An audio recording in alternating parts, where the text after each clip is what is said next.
Good evening, everyone. I am Justin Iris Sanchez, and I want you to talk today is about something that touches every part of our life: plastics. From packaging our food to building our cars, plastics have helped shape the modern world. But as we look to the future, we face a critical question. Will plastics continue to serve us, or will they become our burden? Plastics were once seen a miracle material, cheap, strong, and versatile. But the decades of overuse and under-recycling have led to a global crisis.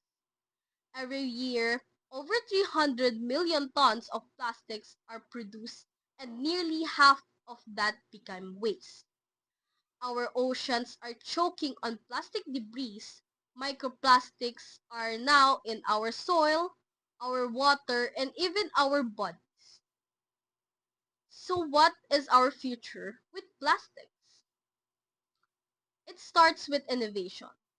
Scientists are developing biodegradable plastics made from algae, cornstarch, and even mushroom roots.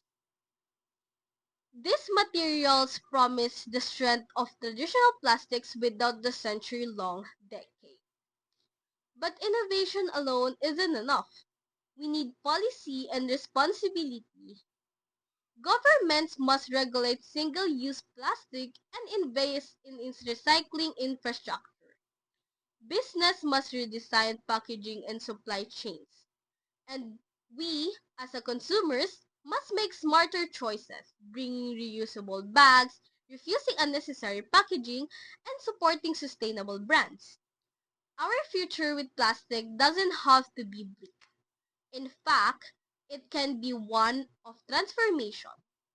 With the commitment and collaboration, we can shift from a linear take, make, waste model to a circular economy where plastics are reused, repurposed, and respected.